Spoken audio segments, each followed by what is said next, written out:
Nanghuli na naman ang asawa ko ng isda.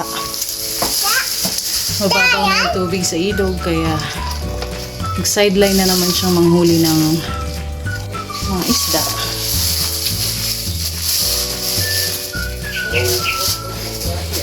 Ang laki nitong isa, no? Ang laki, eh. Isang kilo to. Wala. Kulang. Fish. Kumuha na yata yung pusa ng share niya. Fish. Ayan. Don't touch it, anak. Baka baka makagat ka. Makagat. Matusok. Fish. Fish. Ito yung mga dala-dala niya. Pati pusa at saka mga aso. Makikinabang. Ito. Ito tawag nilang liwalo. Ay! Huwag ka nang tumulong, anak. Baka ka maano ka. Ayan. Hindi, anak. Yung anak, hindi takot maghawak ng isda. Hoy!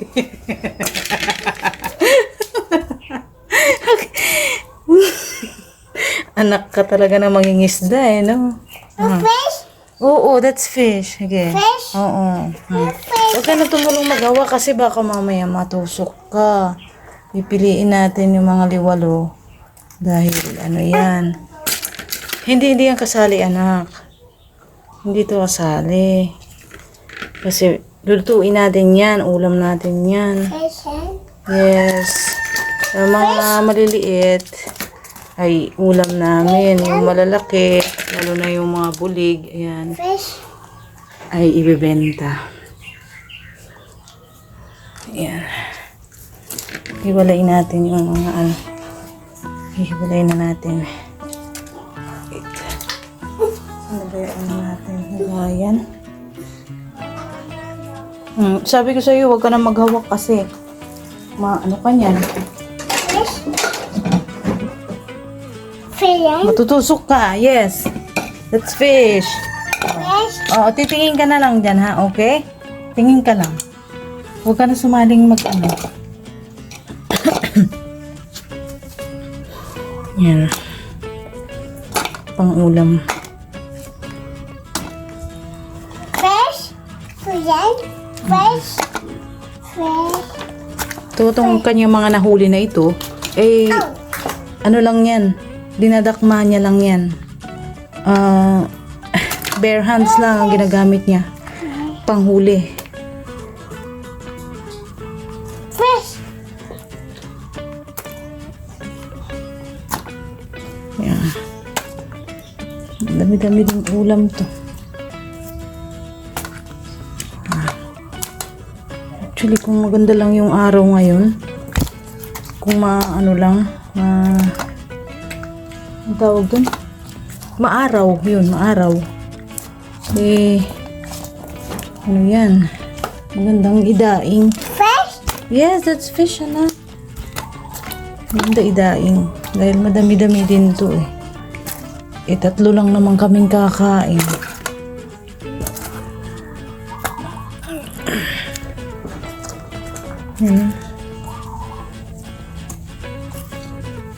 Ang dami tayong lilinisin, anak, ah.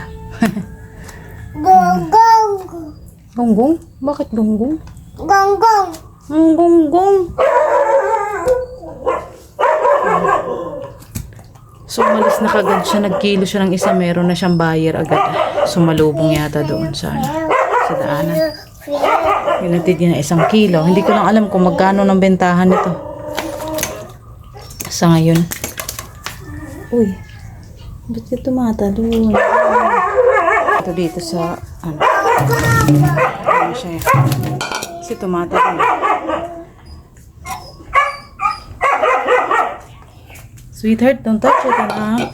Don't touch it. Grabe ito, oh. Laki.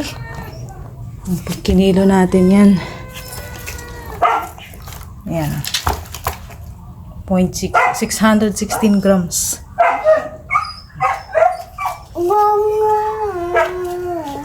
Yan. Walang ano. Walang... Anak, huwag mahawakan yan. Eh. Oo, fish.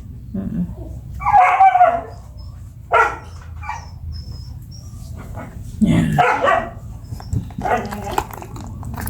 Wala siyang huli ngayong hito. Wild hito. Pero kasi dito sa amin, gustong gusto nila itong bulig. No? Yung dalag.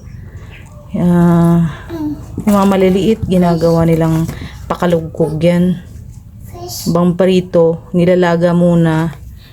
Tapos, pinapakuluan, lalagyan ng bawang, paminta, tapos saka sa piprituhin. Ganun, pakalugkog. Fresh. Iba naman, Yan. nagawa nilang parang putsero. Fresh. Itong malalaking isda na to, malalaking bulig. Yung style ng luto nila, sinabawan may cabbage. Fish. Parang nilagang dalag.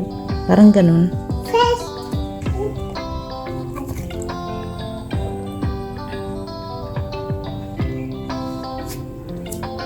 Okay. We'll see later kung magkano ang kikitain niya sa sideline niyang ito.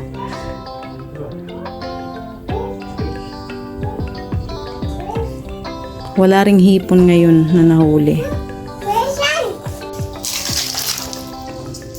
So, pinapabuhay muna dito habang wala pang buyer.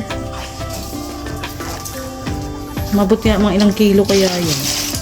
Yung? Ito. Na? Oo. Well, Ayan, ito may chance ko yata mabuhay ito. Baka mabenta pa. Maganda sana kung may bibili ngayon agad mo para pwede pa kalugkog na lang. Hindi kung lulutuin naman na kaagad. yung ano. Fish. Fish. Fish. Yan. Itong asawa ko kasi ito mahilig itong sorpresa Akala ko wala siyang hipon na nahuli. Meron pala. So ayan. Nga di pa bulat-lat nga. Meron pala. Ayan pa naman ang inaasahan ko kanina Yan. Madalaki. Dalawa. Sarap niyan. Magluto kaya ang maganda dyan. Sarap.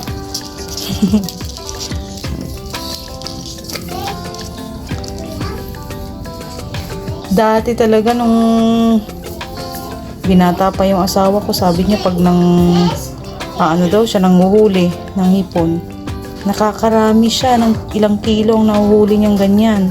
Mahal pa naman yan dahil nabibenta nila ng 300 to 400 ang kilo niyan. So malaking pera pag nakarami ka. Pero ngayon, habang umuusad yung panahon, kumukonti ang nahuhuling ganyan. Buti nga ngayon, maswerte siya, meron siya nahuli 2, malaki. Sa mga butas yan, sinisisid ng asawa ko. Mga butas.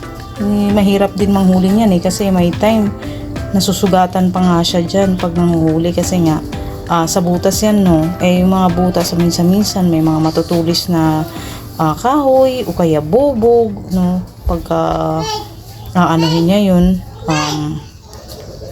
pagka, anong tawag dun? Pagka ilulusot niya yung kamay niya dun sa butas para hulihin yung hipon, may time na susugatan siya. Kaya, lalong masarap kainin. Dahil talagang pinaghihirapan muna bago makahuli. Okay, so may biyaya tayo ngayon. May pang-ulam. Fish. Fish. Fish. Fish! Oo. Yan laki. Ang bata.